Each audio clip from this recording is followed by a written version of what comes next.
Capítulo 4. O castelo era um mundo em si.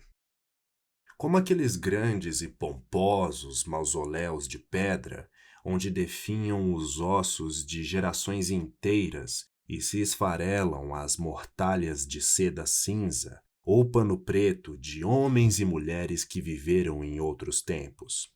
Guardava o silêncio dentro de si, qual um prisioneiro que vegeta exangue na palha apodrecida de um subterrâneo, de barba comprida, vestida de trapos e coberto de mofo.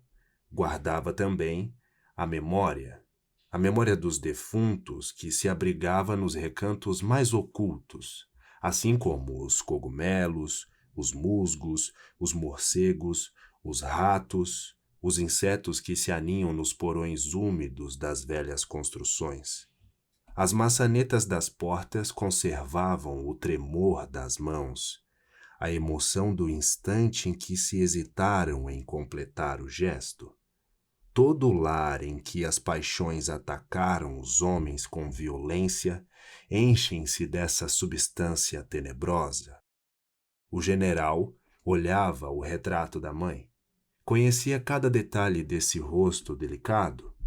Os olhos melancólicos e pesados de sono fixavam o tempo com um desdém semelhante àquele com que subiam ao cadafalso certas mulheres de épocas passadas, desprezando igualmente as pessoas por quem deviam morrer e as quem as mandavam para o sacrifício. A família da mãe possuía um castelo na Bretanha, à beira-mar. Uma vez, quando o general tinha uns 8 anos, foi para lá passar o verão. Já se viajava de trem, muito vagarosamente. As malas, protegidas por capas de cânhamo, com as iniciais da mãe bordadas, foram colocadas nas redes dos compartimentos de bagagem. Chovia em Paris. O menino do fundo de um cochê estofado de seda azul olhava pelas vidraças embaçadas a cidade que cintilava sob a chuva, parecendo o corpo escamoso de um peixe grande. Via telhados pontudos e altas chaminés cinzentas que emergiam da crosta de sujeira do céu nublado, como se gritassem aos quatro ventos os segredos de destinos diferentes e incompreensíveis. Via senhoras que caminhavam sob a chuva apenas levantando a saia com a mão. Riam e seus dentes brilhavam, como se a chuva, a cidade estrangeira, os discursos em francês fossem coisas divertidas e maravilhosas que um menino era incapaz de entender. Tinha 8 anos, sentava-se compenetrado na carruagem ao lado da mãe, na frente da camareira e do preceptor, e sentia que tinha uma tarefa a cumprir. A atenção de todos estava concentrada nele, no pequeno selvagem vindo de longe das florestas, dos lugares ainda habitados pelos ursos. Ele articulava as palavras em francês com muito esmero e circunspecção.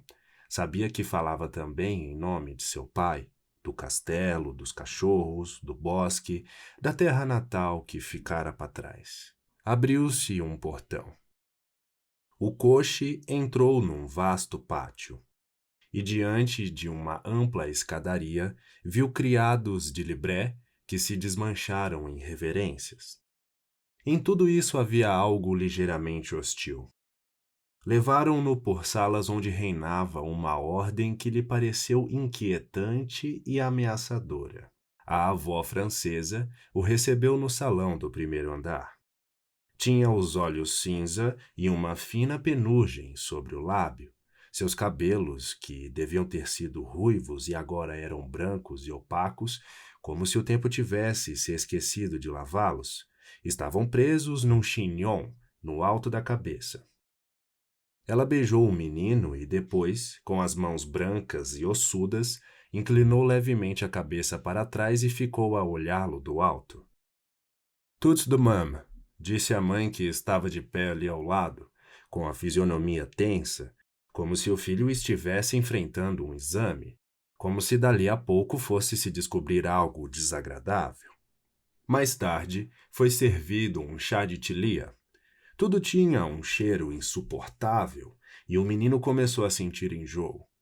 Quase meia-noite, caiu em prantos e começou a vomitar. Mande chamar Nini, disse com voz sufocada. Jazia no leito, branco como um cadáver. No dia seguinte, veio-lhe a febre alta e começou a delirar. Chegaram médicos cerimoniosos de casaca preta, com a corrente do relógio de ouro enfiada na botoeira central do colete branco. Debruçaram-se sobre o menino e, de suas barbas e de suas roupas, desprendeu-se o mesmo cheiro que exalavam os objetos do palacete, os cabelos e a boca da avó francesa. O menino tinha a impressão de que, se aquele cheiro não desaparecesse, morreria. Até o final da semana, a febre não baixou e seu pulso foi enfraquecendo. Então telegrafaram para chamar Nini. A ama levou 4 dias para chegar a Paris. Na estação de trem, o mordomo de costeletas, enviado para recebê-la, não a identificou. Nini saiu a pé e se apresentou no palacete carregando uma sacola de crochê. Chegou da mesma maneira como migram os pássaros. Não falava francês, não conhecia as ruas, nunca soube responder a quem lhe perguntava como conseguira se virar naquela cidade desconhecida, localizar a casa que escondia o menino doente. Entrou no quarto, levantou da cama o pequeno moribundo que agora jazia exausto, com os olhos brilhando e arregalados, o único sinal de vida. Pegou-o no colo, apertou-o fortemente contra si e ficou sentada em silêncio, ninando em seus braços. No terceiro dia, o menino recebeu a extrema unção. Naquela noite, Nini saiu do quarto do doente e virou para a condessa dizendo-lhe em húngaro: Acho que vai sobreviver. Não chorava. Estava só muito cansada porque não dormia havia 6 dias. Voltou para o quarto do doente, tirou da sacola as provisões trazidas de casa e começou a comer. Durante 6 dias ela lutara, mantendo o menino em vida com o calor de seu hálito. A condessa ficara de joelhos diante da porta, chorando e rezando. Todos continuavam ali. A avó francesa, a criadagem, um jovem padre de sobrancelhas tortas que entrava e saía do palacete a qualquer hora do dia. As visitas dos médicos foram rareando. O menino foi para a Bretanha com Nini. A avó francesa, acabrunhada e ofendida, permaneceu em Paris. Naturalmente, ninguém disse por que o menino ficara doente. Ninguém disse, mas todos sabiam. Precisava de afeto e, quando aqueles estrangeiros se inclinaram sobre ele e aquele cheiro insuportável o agrediu de todos os lados, ele decidiu que era melhor morrer.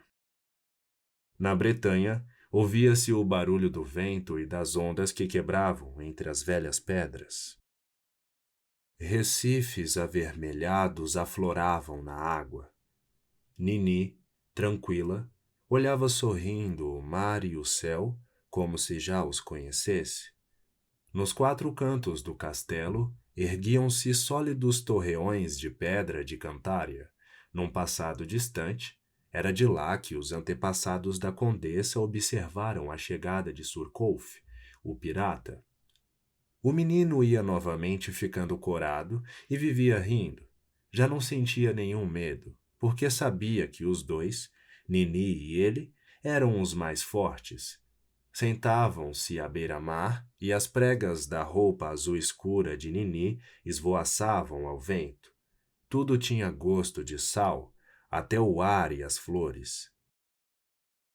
Pela manhã, quando baixava, a maré deixava atrás de si aranhas do mar de patas peludas, estrelas do mar roxas e gelatinosas e caranguejos de barriga vermelha, espalhados pelas poças d'água entre os escolhos vermelhos na linha da arrebentação.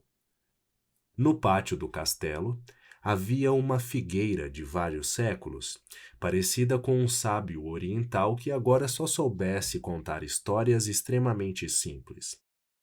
Sob sua densa folhagem, O ar era fresco, suave e perfumado. Por volta do meio-dia, enquanto o mar murmurava sonhador, o menino sentava-se ali calado, ao lado de sua ama. Quero ser poeta, disse uma vez, levantando os olhos com a cabeça inclinada. O vento despenteava seus cachos louros, enquanto ele contemplava o mar de olhos semicerrados. A ama o abraçou, acariciou sua cabeça e a apertou contra o peito, e disse: Não, você vai ser soldado. Igual o papai? Disse o menino, balançando a cabeça. Papai também, poeta, não sabe? Vive pensando em outra coisa. É verdade, respondeu a governanta, suspirando. Não vá para o sol, meu anjo, vai ficar com dor de cabeça. Ficaram assim muito tempo, sentados sob a figueira. Escutavam o mar e o seu murmúrio tinha algo de familiar. Era parecido com o das florestas da casa deles. O menino e a governanta pensavam que neste mundo havia algo em comum entre todas as coisas.